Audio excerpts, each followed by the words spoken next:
को तोड़ने मत देना। आपके बीच में कोई और लोग आ सकते हैं, कुछ अधिकारी हैं वे इसी काम पर लगे हुए हैं। यहाँ पे अलग अलग किसी अधिकारी से बात नहीं करनी। जो भी कमेटी के लोग जा, कभी किसी को भेज दो, कभी किसी को भेज दो, उस कमेटी पर विश्वास करना। हम भी जब आप पड़ाव डाल दोगे तो हम भी आपके बीच में सड़क पे कभी कभी आन के सोने का काम करेंगे।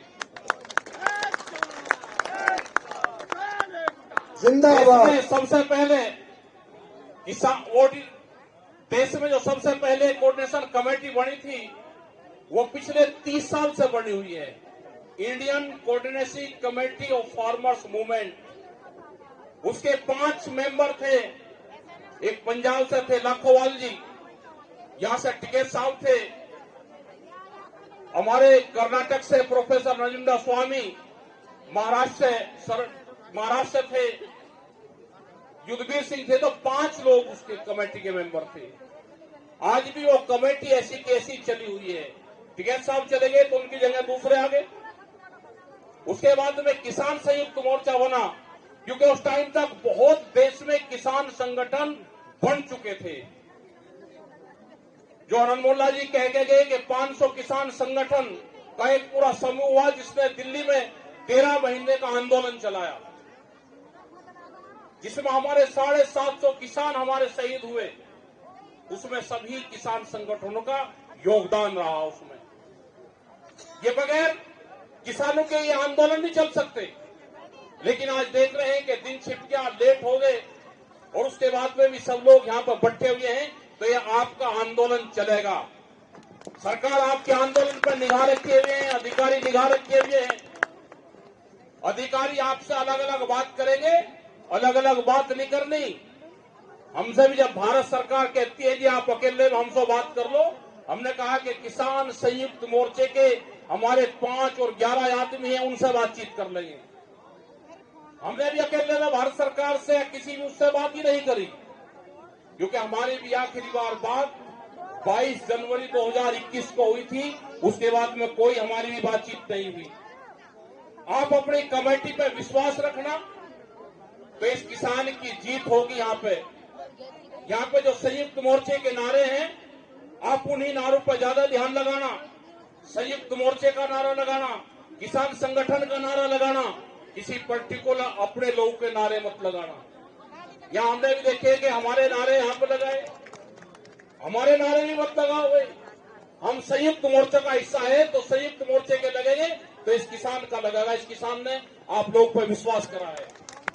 ये आएंगे, एयरपोर्ट के लोग यहाँ पे हैं, उनकी भी दिक्कत है एयरपोर्ट के लोगों की। अभी तो कुछ गांव गए और गांव भी जाएंगे। आपको ये लड़ाई कैडी लड़नी पड़ेगी। यहाँ पे बाहर से भी लोग आएंगे, आपसे सीखने लोग आएंगे बाहर से। लखनऊ में भी वहां पे पवन को भेजा था, एक मुद्दा था लखनऊ का, वहां पे भी उनकी 13 गांव की जमीन अधिग्रहण हो रही है, तो वहां पे भेजे थे। तो बात करी वहां के अधिकारी से, पूरे फ्लोर गिरती किसान के साथ में हो रही। पूरे देश भर में यही चल रहा। बिहार की बात करी, वो भी फौजी साहब ने बिहार में गए तो बिहार में भी किसान की जमीन लूटने का काम करा जा रहा। तो इसीलिए तो करा जा रहा है ना कि बिहार में वे आंदोलन नहीं कर सकते बड़ा कोई। आप तो दिल्ली के नजदीक हो। बिहार के लोग क्यों मजदूर बन गए?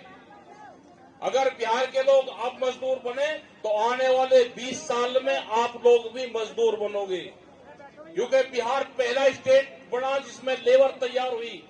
वे किसान हैं जो आपके यहाँ पे खेत में काम करने आते हैं, वे वहां का किसान है। उनकी जमीन छीन ली गई। वहां पर मंडी जहाँ पे फसल बेचते थे, वहां की मंडियां बंद कर दी गई। तो हालात देश के ठीक नहीं है।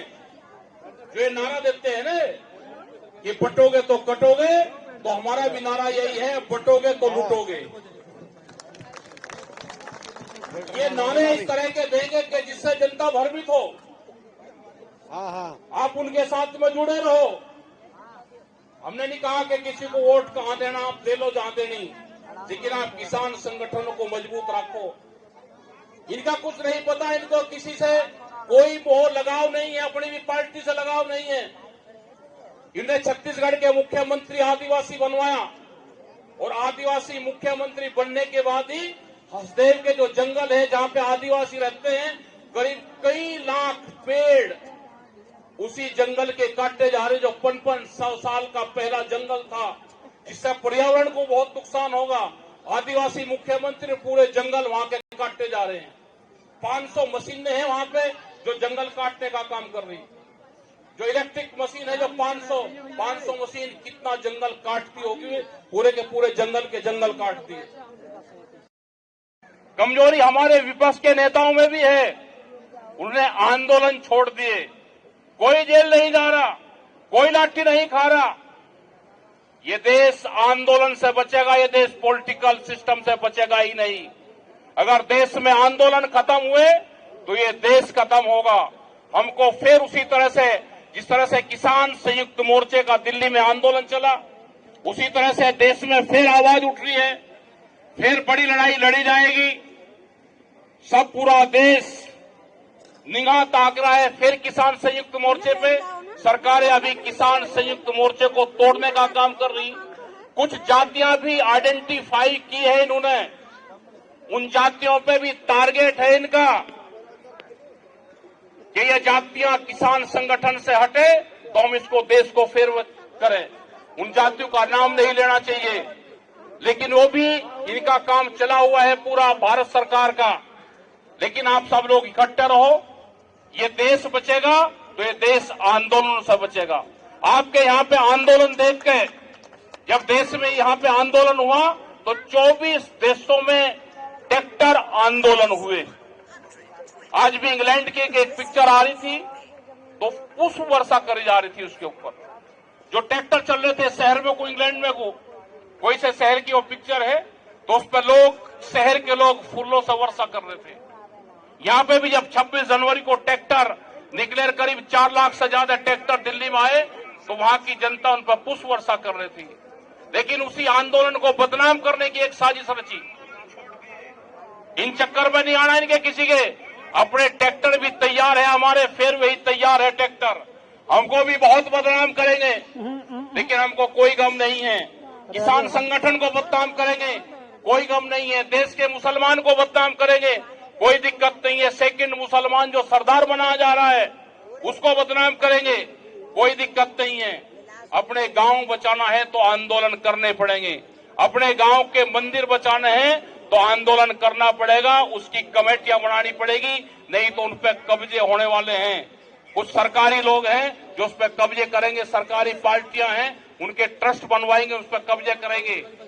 आप भी अपने गांव के अगर मंदिर बचाने हैं तो जो सरकारी जमीन है वो बचानी है तो उसके ट्रस्ट बनवा के अपनी गांव की कमेटी बनवाओ, तो ये आपकी जमीनें बचेगी, नहीं तो ये भी नहीं बचेगी। तो आप लोगों ने बात सुनी, बहुत धैर्य से सुनी। आप सब लोगों का धन्यवाद। जय हिंद, जय भारत। जो आपके इशू हैं, जो आपके 3-4 इशू हैं, हम पूरे, जो 10% भूमि का मामला है, नया भूमि अधिग्रहण का इशू है, एयरपोर्ट वाले मामले हैं, हम सब आपके साथ में हैं। उसमें हम भी पड़ाव में, जब जब भी पड़ाव होंगे हम उन पड़ाव में लौटने का काम करेंगे। धन्यवाद। जय हिंद, जय भारत, जय नोएडा। सभी लोग शांति के साथ बैठे रहेंगे। रणनीति क्या तैयार हुई है? रणनीति ये तैयारी है कि यहाँ पे पड़ाव रहेगा।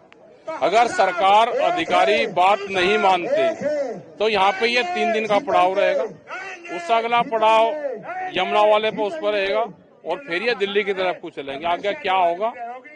41 दिन पहला कोर्स इनको 41 दिन का सरकार को देना पड़ेगा। किसी अधिकारी से बात हुई? अभी अधिकारी आ रहे हैं यहाँ पे, जो भी बात होगी वो कमेटी बात करेंगे।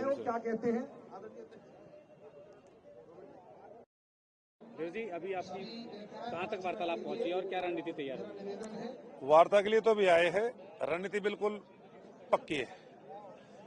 सारी सभा के बीच में रख दी है, वो पास भी हो गई है कि हम यहाँ 27 तक धरना करेंगे। पूरा पड़ाव होगा, यहाँ 1000 आदमी यहाँ रात दिन रहेंगे।